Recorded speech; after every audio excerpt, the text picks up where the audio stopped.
Здравствуйте, меня зовут тетя Рая, мне 72 года, я уже бабушка старая, у меня внуков много, внучат, так что давайте, проходите, смотрите. Like tens of millions of other pensioners in Russia, Raya Shafigina is struggling to get through another winter. Her pension barely covers rent and utilities, leaving her around $1 a day to spend on food. Что есть? Вот печенье, вот сухари насушила, есть. Яблочко вчера мне угостили. Уже оно портится, надо.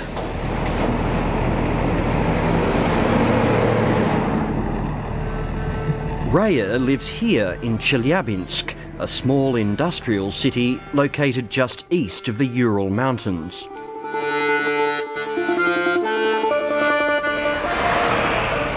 Official statistics put nearly 1 in 5 Russians below the poverty line, and rising food prices are hurting many more. Так что тут все дорого, поэтому мы самое необходимое покупаем. На колбасу это по 160 рублей килограмм, не купишь. But even though she's barely surviving amid Russia's new dog-eat-dog capitalism, Raya and others like her have nothing but praise for their president Vladimir Putin. She says he saved Russia after the chaos of Boris Yeltsin's rule. Ну, он все равно наладил порядок. Он все равно сделал, хоть он не маленькую, но мы получаем вовремя. Мы вообще хотели, не знаю, как бабушки вот все говорили, остался бы еще Путин. За его бы проголосовали, пусть бы он молодец. While the firm-handed reign of Vladimir Putin is coming to an end, his influence is not. He has endorsed this man, Dmitry Medvedev, as his preferred successor, while Putin himself plans to become Prime Minister. And by all accounts, it's a happy arrangement. The power for the past 8 years has been a burden for Mr. Putin, sometimes hardly bearable, almost unbearable burden, and that's why I believe the happiest day in Putin's life would be the Dmitry Medvedev, new president, inauguration day. To find out more about Putin's plans for a smooth transition of power, I came to Moscow to meet Stanislav Belkovsky, a well-known Kremlin analyst. Like other Kremlinologists, he believes that Putin and Medvedev have struck a deal similar to the one Putin made with Yeltsin 8 years ago, a deal based on trust alone. Mr. Putin actually has no way of controlling Mr. Medvedev. Yeah, of course. Technically. Yeah, sure. Putin should hope on Medvedev's willingness and readiness to keep some obligations toward Putin, just as Putin kept his obligations toward Yeltsin. But certainly it does not mean that Putin would keep control over the power system, no.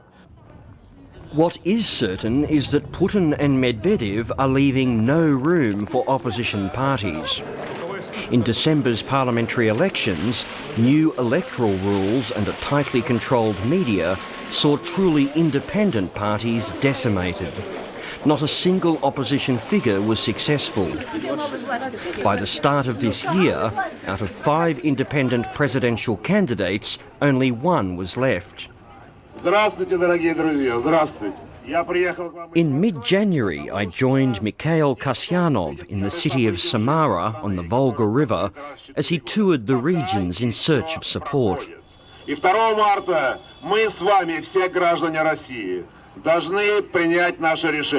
Kasyanov is forced to hold his meetings outdoors because local officials refuse him access to indoor venues. But despite a temperature of -19, several hundred people have turned up to hear him speak. Решение в отношении того, или мы движемся по магистральному пути строительства справедливого российского социального государства или продолжаем двигаться в этом КГБшно-олигархическом реванше, двигаемся в тоталитарный тупик? Many of those drawn here are elderly, and Kasyanov knows how to work the crowd, promising to double their pensions and improve local roads. But some have also come here to challenge him, with allegations that Kasyanov amassed a vast personal fortune the last time he was in power. Когда вы были премьер-министром, в Америке занимали большие займы, и они при вас разворовывались.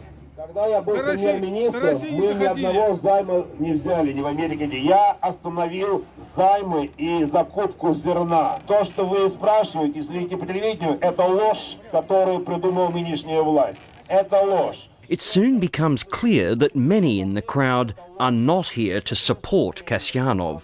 Только за Путина, никаких Касьяновых. Это враги народа. Путина нашла, честно. А Путин честный. Нет, а что, Путин честный? В нос сунуть. А Путин честный? Конечно, честный. Честный. Статья 6, вот вам могу показать документы. Статья. Одни жульки, одной шайки. Подождите, сходите. While frustration with corruption still runs deep, many Russians are pleased with Putin's economic management. But Kasyanov believes he's offering something more. There is an improvement of living standards, and people already understood that to have money is not enough. To have freedom and respect, that is something which absolutely should exist. By law, Kasyanov must collect 2 million signatures of support to be allowed to run for the presidency, a contest he claims he could win if on a fair and level playing field.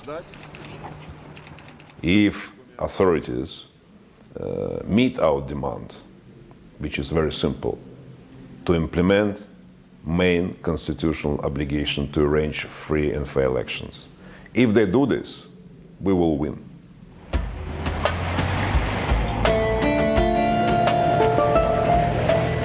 The next day, Kasyanov and his entourage have travelled 500 kilometres north to the city of Penza. Today it's even colder, 23 below zero, but yet another outdoor venue awaits.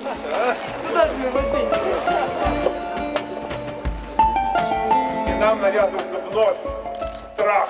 Страх того, что если ты против власти, ты уже какой-то враг.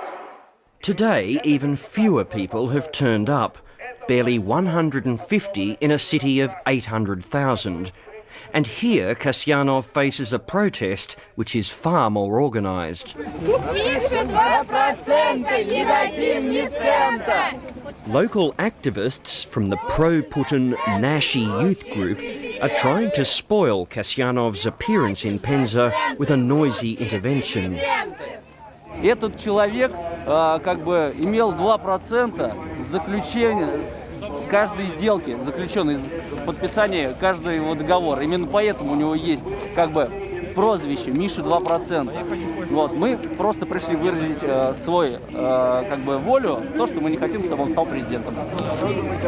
With more than 100,000 members, Nashi has the capacity to organise protests anywhere in Russia.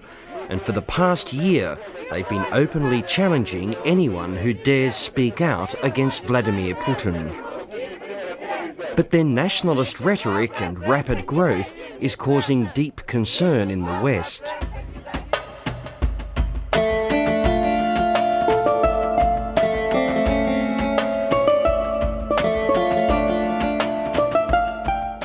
Вот этих фотографий, которые здесь, которыми оформлены эти стены, они сделаны самими участниками, комиссарами и активистами движения. At the Moscow headquarters of Nashi, a young activist called Georgy Bezchinsky was eager to show me around. Nashi's blatant pro-Putin stance and its targeting of his political opponents has drawn accusations that it's simply a propaganda tool of the Kremlin. But Georgy disagrees. Я знаю, как эти акции делаются изнутри, я знаю, что они стоят людям, да, в плане эмоциональном, моральном и физических сил каких-то.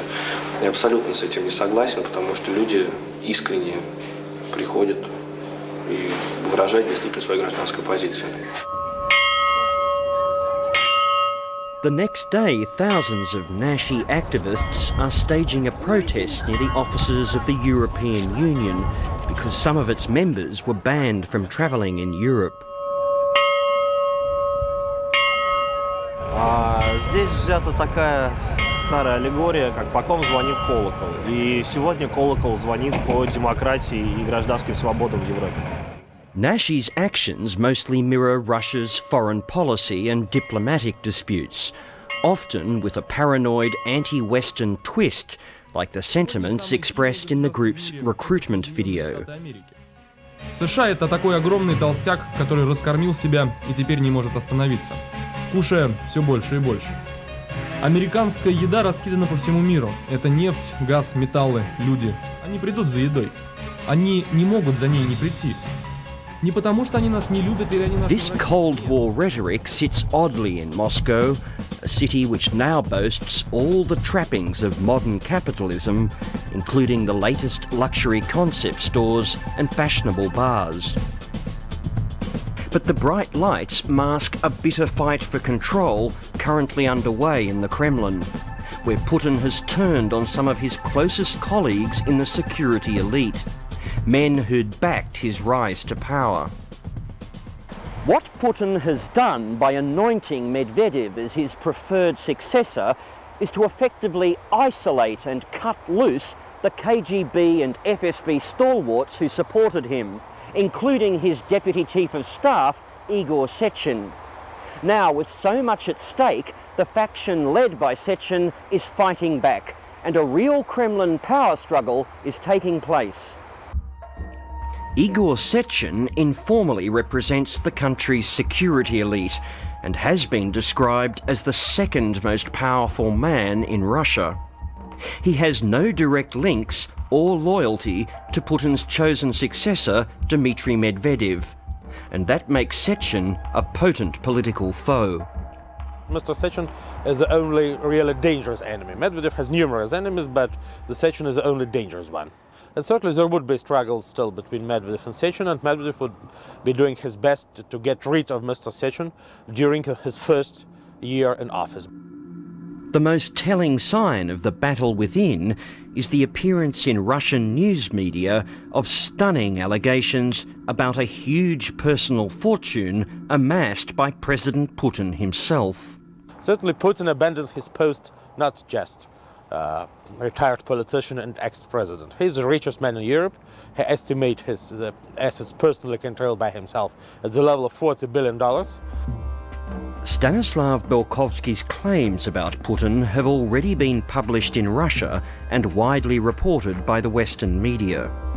He says research by his think tank shows the alleged fortune is derived from hidden shareholdings in major Russian and foreign oil companies. But that's a staggering amount of money. I mean, how do you estimate that? It's, I believe, his share in Surgutneftegas oil company.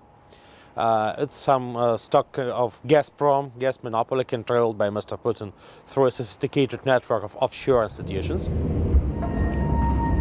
So far, and despite increasing media attention, President Putin has made no comment on the allegations of secret shareholdings. Не подписывайте. Если обнаруживаете какие-то пропуски, ну забыли поставить субъект или не расписал доверенное лицо, проштамповало, ночью работал, значит, вы его не подписываете, отдаете менеджеру, он складывает... Campaign workers race to meet the deadline to compile the 2 million signatures Kasyanov needs to run for the presidency. But whispers are already circulating from Kremlin insiders that he will be barred from the election. Kasyanov remains confident. У нас работают везде самые лучшие специалисты, как вы понимаете, как и прежде в правительстве, так сегодня вне правительства. But just a week later, the Electoral Commission meets to vote on ending Kasyanov's campaign. Кто за, прошу голосовать. And with that, the last truly independent candidate is thrown out of the race. Election officials claiming that 13% of the 2 million signatures were either forged or invalid. В этой ситуации я призываю всех своих соратников, всех своих сторонников, всех тех граждан России, кто собирался голосовать за меня, не участвовать в этом фарсе. Just like last December's parliamentary elections, the result of the upcoming presidential election is a foregone conclusion. Dmitry Medvedev will win with a landslide. And although by Western standards the whole scenario might appear to be a sham, the great majority of Russians, including struggling babushkas like Raya, are happy to keep things just the way they are. Они оба хорошие мужики, ребята, или как сказать. Путин очень много сделал. А сейчас, если Медведев будет, если по его дороге пойдет Медведев, мне тоже кажется, хорошо будет.